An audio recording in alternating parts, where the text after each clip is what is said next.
નમસ્કાર વિદ્યાર્થી મિત્રો, હું અનિલ સોની પાવીજેતપુર શ્રીમતી વીઆર શાહ સાર્વજનિક હાઈસ્કૂલનો હાયર સેકન્ડરી શિક્ષક છું.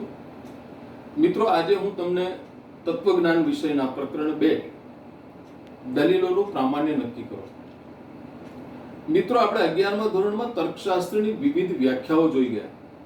એમાં ઇર્વિંગ કોપીએ ખૂબ સરસ વ્યાખ્યા આપી કે તર્કશાસ્ત્ર એટલે પ્રમાણભૂત અને અપ્રમાણભૂત દલીલો વચ્ચે તર્કભેદ દર્શાવનારી પદ્ધતિ અને સિદ્ધાંતોનું શાસ્ત્ર છે.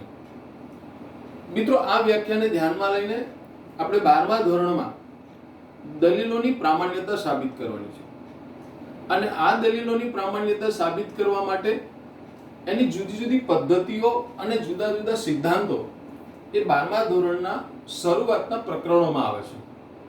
આજે આપણે બીજા પ્રકરણમાં જઈ રહ્યા છીએ, દલીલોનું પ્રામાણ્ય નક્કી કરો. મિત્રો, દલીલ બે પ્રકારની છે, નિગમનલક્ષી દલીલ અને વ્યાપ્તિલક્ષી દલીલ.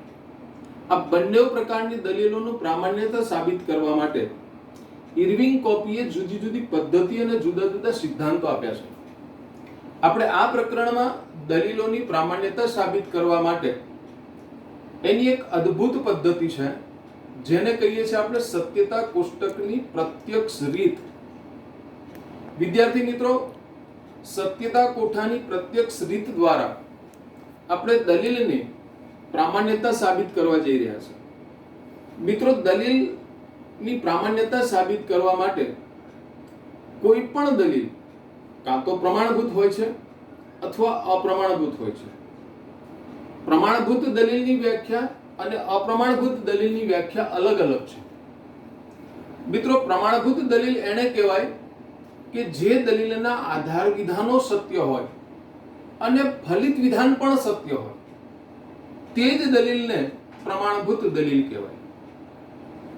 એ જ રીતે અપ્રમાણભૂત દલીલ એને કહેવાય કે જે દલીલના આધાર વિધાનો સત્ય હોય અને ફલિત વિધાન અસત્ય હોય.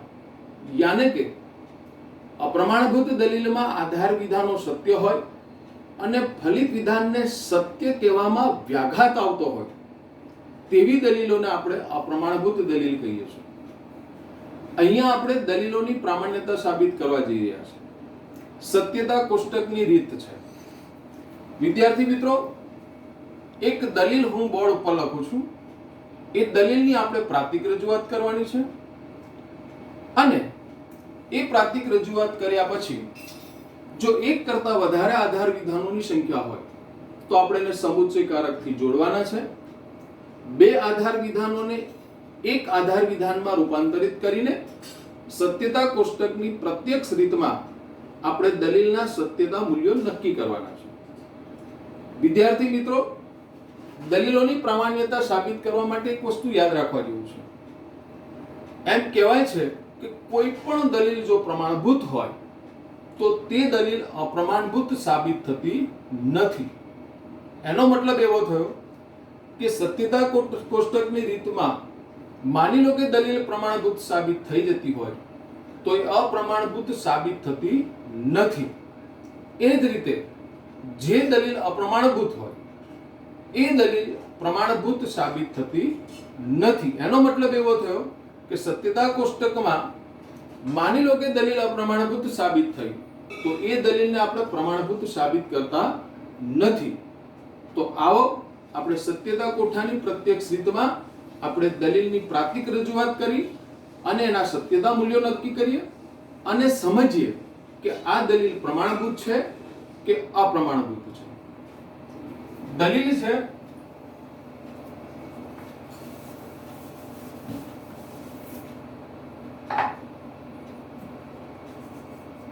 જો મહેનત કરીશું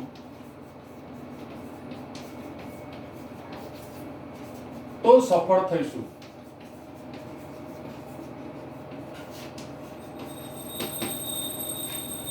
બીજું આધાર વિધાન છે મહેનત કરીશું. ફલિત વિધાન છે તેથી સફળ થઈશું. મિત્રો, આ દલીલ છે. આ દલીલ છે. હવે આપણે આ દલીલની પ્રાતિક રજૂઆત કરવી છે. તો સૌથી પહેલા દલીલની અંદર વિધાનો છે, એ વિધાનોને આપણે પ્રતીકના રૂપમાં એની પ્રાતિક રજૂઆત કરવાની છે. તો સૌથી પહેલા મહેનત કરીશું તો સફળ થઈશું. આપણી પાસે આ દલીલમાં માત્ર બે વિધાનો છે. મહેનત કરીશું એક, સફળ થઈશું બે. આ મહેનત કરીશું એ ઉપરના વિધાનને અર્થઘટનમાં જ આવે છે. સફળ થઈશું આ પણ આ જ અર્થઘટનમાં છે. એટલે આપણી પાસે માત્ર બે જ વિધાનો છે. એક મહેનત કરીશું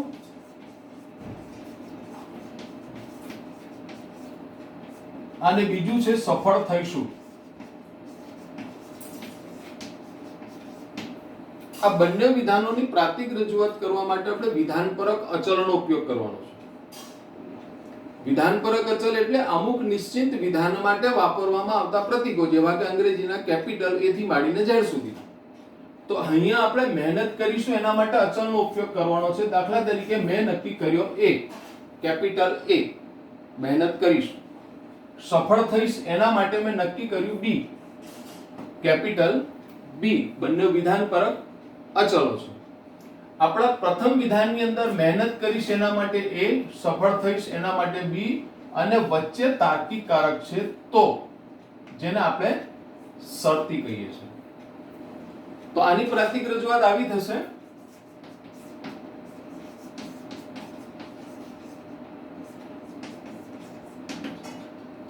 મહેનત કરીશ એના માટે A, તો એટલે શરતી, સફળ થઈશ એના માટે B. આ પ્રથમ વિધાનની પ્રાતિક રજૂઆત. હવે બીજું આધાર વિધાન છે મહેનત કરીશું એના માટે નક્કી કર્યો છે આપણે A, એટલે આ બીજું આધાર વિધાન A.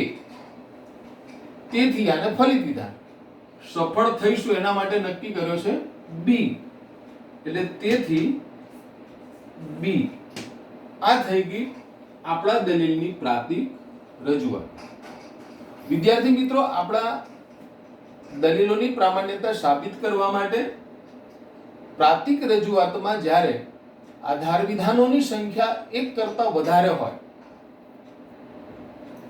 આપણી આ પ્રાતિક રજૂઆતમાં બે આધાર વિધાન છે, A શરતી B અને A.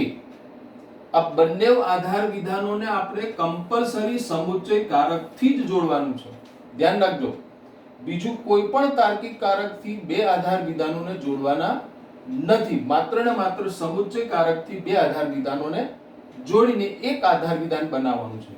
એના માટે આપણે એવું લખવાનું કે સમુચ્ચય રૂપ પ્રાતિક રજૂઆત.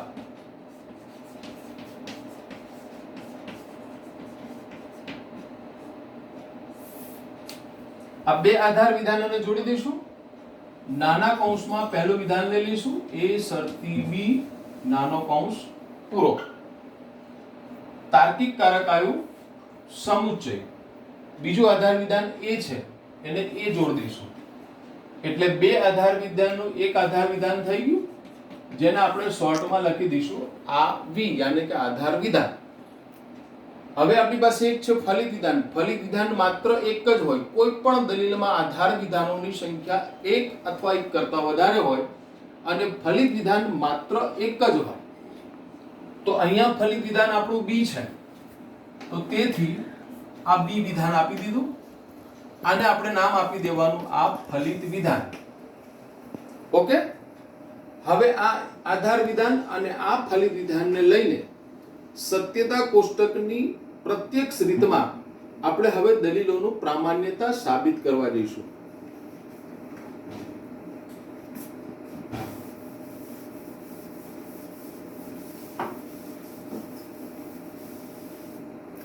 આ પ્રાતિક રજૂઆત છે. અહીંયા આપણી પાસે માત્ર બે વિધાન છે, A અને B. બે મુખ્ય વિધાનો છે અને મુખ્ય વિધાન બે હોય તો એની હરોળ કેટલી થાય? 4 થાય. ફરીથી ધ્યાન રાખજો, જટિલ સંયુક્ત વિધાનમાં મુખ્ય વિધાન એક હોય તો એની બે હરોળ થાય, બે વિધાન હોય તો 4 હરોળ થાય, 3 વિધાન હોય તો 8 હરોળ થાય અને મુખ્ય વિધાન 4 હોય તો 16 હરોળ થાય. આપણી પ્રાતિક રજૂઆતમાં માત્ર બે જ વિધાન છે, એટલે આપણે ચાર હરોળને લઈને સત્યતા કોઠો આપણે દોરીશું. આ રીતે ધ્યાન રાખજો. આ બાજુ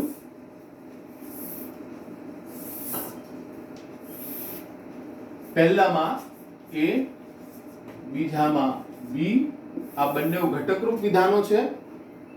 ત્રીજા નંબરમાં સંયુક્ત વિધાન A શરતી B, ચોથામાં આધાર વિધાન આવશે.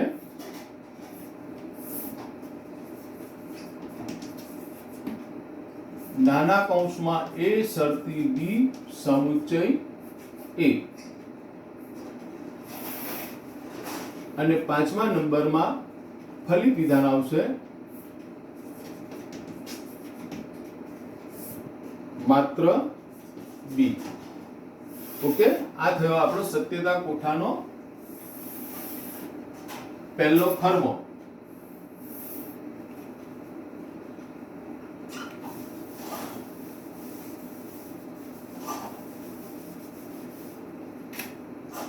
મુખ્ય વિધાન 2 છે એટલે એની હરોળ 4 થશે. 1 2 આ 3 અને 4.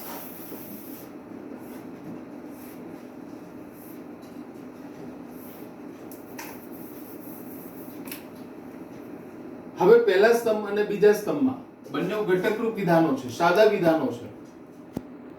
સત્યતા મૂલ્યો નક્કી કરવા માટેનો નિયમ છે કે મુખ્ય વિધાન 2 હોય, 4 હરોળ હોય તો પહેલા સ્તંભની અંદર 2 T આવે અને 2 F આવે. મિત્રો આનો નિયમ છે. બીજા સ્તંભની અંદર પહેલો T, બીજો F, ત્રીજો T અને ચોથો F. આ પણ એનો નિયમ છે. હવે ત્રીજા નંબરમાં A શરતી B છે, સર્વોપરીકારક શરતી છે. મિત્રો અહીં આપણે એવું દર્શાવવાનું છે કે A શરતી B ના સત્યતા મૂલ્યો આપણે કેવી રીતે સાબિત કરીશું. તો શરતી સર્વોપરીકારક છે, ડાબી બાજુ A છે, જમણી બાજુ B છે. A કયા નંબરમાં છે? 1 નંબરમાં, એટલે આપણે અહીં 1 નંબર આપો. B કયા નંબરમાં છે? 2 નંબર આપો. અને સર્વોપરીકારક શરતી છે એટલે શરતીના નિયમ અનુસાર આ ચાર સત્યતા મૂલ્યો આપણે નક્કી કરવાના છે. મિત્રો ધ્યાન રાખજો, શરતીનો નિયમ એવો કે છે કે પૂર્વાંગ સત્ય હોય અને ઉત્તરાંગ અસત્ય હોય તો જ શરતી વિધાન અસત્ય. ધ્યાન રાખજો, પૂર્વાંગ સત્ય, ઉત્તરાંગ અસત્ય, માટે શરતી વિધાન અસત્ય, નહીં તો સત્ય. આ એનો નિયમ છે. પણ એની એક સંક્ષિપ્ત રજૂઆત હું તમને શીખવાડી દઉં કે શરતીના નિયમમાં માની લો કે T હોય, પૂર્વાંગ સત્ય હોય, F હોય, ઉત્તરાંગ અસત્ય હોય તો શરતી વિધાન અસત્ય, નહીં તો સત્ય. આ એની એક સંક્ષિપ્ત મેથડ છે માત્ર સત્યતા કોષ્ટકમાં સત્યતા મૂલ્યો નક્કી કરવા માટે. તો આ એક ટેકનિકને લઈને આપણે અહીંયા સત્યતા મૂલ્યો નક્કી કરીશું. આ એક સરળ મેથડ છે. પહેલો નંબરનો સ્તંભ, બીજા નંબરના સ્તંભમાં શરતીનો નિયમ લગાવવાનો છે. આ પ્રમાણે A પૂર્વાંગ છે, B ઉત્તરાંગ છે. પૂર્વાંગ સત્ય, ઉત્તરાંગ સત્ય, માટે શરતી વિધાન સત્ય. પૂર્વાંગ સત્ય, ઉત્તરાંગ અસત્ય, માટે શરતી વિધાન અસત્ય. પૂર્વાંગ અસત્ય, ઉત્તરાંગ સત્ય છે, માટે સત્ય. પૂર્વાંગ સત્ય, ઉત્તરાંગ અસત્ય છે, માટે સત્ય. ફરીથી જોઈ લો, બીજી હરોળમાં પૂર્વાંગ સત્ય છે, ઉત્તરાંગ અસત્ય છે, માટે શરતી વિધાન અસત્ય છે. ના હોય તો બાકી બધે સત્ય. આ આપણો નિયમ છે. હવે ચોથી હરોળમાં પ્રથમ આધાર વિધાન છે. A શરતી B સમુચ્ચય A સર્વોપરીકારક સમુચ્ચય છે. સમુચ્ચયની ડાબી બાજુ A શરતી B છે જે સ્તંભ નંબર 3 માં છે, એટલે આપણે અહીં લખવાનું સ્તંભ નંબર 3. જમણી બાજુ A છે, યાની કે પહેલા નંબરમાં A છે, એટલે 1 નંબર આપો. આ ધ્યાન રાખજો, 3 નંબરમાં A શરતી B છે અને A પહેલા નંબરમાં છે, એટલે 1 નંબર આપો. સર્વોપરીકારક સમુચ્ચય છે એટલે સમુચ્ચયના નિયમ અનુસાર આપણે આ ચાર સત્યતા મૂલ્યો નક્કી કરવાના છે. સમુચ્ચયનો નિયમ છે કે બંને સમુચ્ચિતો સત્ય હોય તો અને તો જ સમુચ્ચિત વિધાન સત્ય, નહીં તો અસત્ય. ફરીથી, કાં તો બંને સમુચિતો સત્ય હોય તો અને તો જ સમુચિત વિધાન સત્ય. આને સંક્ષિપ્તમાં જો જોવા જઈશું તો આ સમુચય છે. આનો નિયમ છે કે બંને સમુચિતો, આ એક અને આ બે, બંને સમુચિતો સત્ય હોય તો જ સમુચિત વિધાન સત્ય, નહીં તો અસત્ય. આ એની એક સંક્ષિપ્ત મેથડ છે, આ શીખી જવાની જરૂરી છે. હવે આ મેથડના આધારે આપણે ચોથા નંબરના સત્યતા મૂલ્યો નક્કી કરીશું. ફરીથી 3 1 સમુચ્ચય, આ 3 નંબર અને 1 નંબર. વિદ્યાર્થી મિત્રો ધ્યાન રાખજો, આ બીજા નંબરના સ્તંભની અંદર આપણે નજર કરવાની નથી. કેમ? તો કે આપણે 3 અને 1 માં જ જોવાનું છે, સમુચ્ચયનો નિયમ લગાવવાનો છે. આ બાજુ જુઓ, 3 અને 1 બંને સમુચિતો સત્ય છે. જુઓ, ઓકે, તો સમુચિત વિધાન સત્ય. બંને સમુચિતો સત્ય નથી, સમુચિત વિધાન અસત્ય. બંને સમુચિતો સત્ય નથી, માટે સમુચિત વિધાન અસત્ય. બંને સમુચિતો સત્ય નથી, માટે અસત્ય. જોઈ લો ફરીથી નિયમ, કાં તો બંને સમુચિતો સત્ય છે માટે સમુચિત વિધાન સત્ય છે, બંને સમુચિતો સત્ય નથી માટે એ અસત્ય સાબિત થયું. ક્લિયર? હવે આપણે જઈએ છીએ 5મા નંબરના સ્તંભમાં. ફલિત વિધાન છે, માત્ર બી છે, આજુબાજુ કોઈ તાર્કિક કારક છે નહીં. તો હવે બી એ આપણા સ્તંભ નંબર 2 માં છે. તો અહીં લખી દેવાનું કે 2 મુજબ. તો બીજા નંબરના સ્તંભના સત્યતા મૂલ્યો કયા છે? P F P F. તો અહીં બેઠા એ જ સત્યતા મૂલ્યો લખવાના છે, P F P F. Okay મિત્રો, આ થઈ ગયો સત્યતા કોષ્ટકની સત્યતા મૂલ્યો નક્કી થઈ ગયા. હવે આપણે તપાસ કરવાની છે એની પ્રામાણ્યતાની.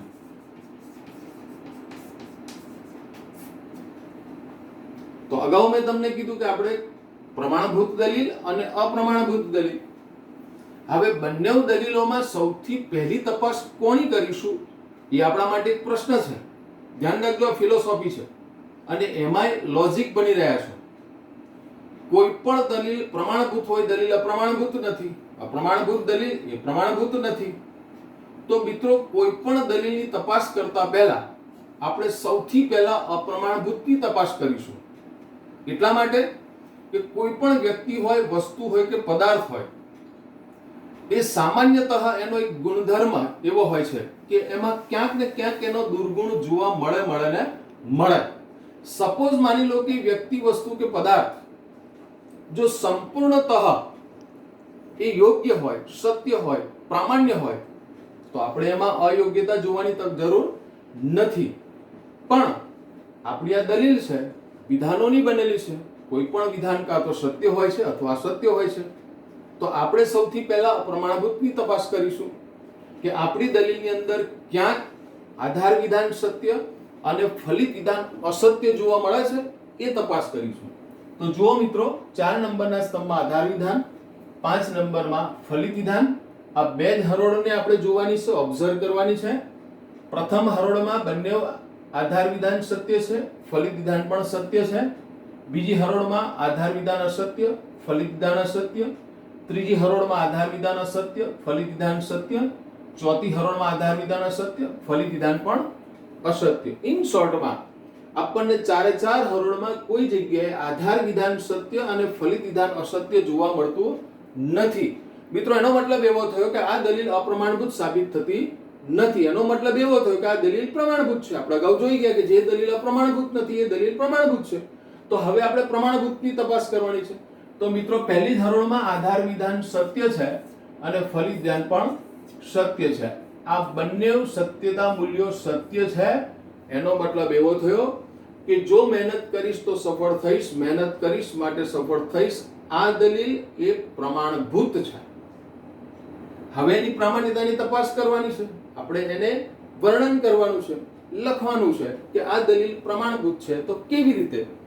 તો એની સરળ મેથડ બતાવી દઉં. પ્રામાણ્યતામાં લખવાનું કે ઉપરોક્ત દલીલ પ્રમાણભૂત સાબિત થાય છે કારણ કે સત્યતા કોષ્ટકમાં આધાર વિધાનોની હરોળો જોતા હરોળ નંબર 1 માં આધાર વિધાન સત્ય છે, ફલિત વિધાન પણ સત્ય છે. માટે આ દલીલ પ્રમાણભૂત છે.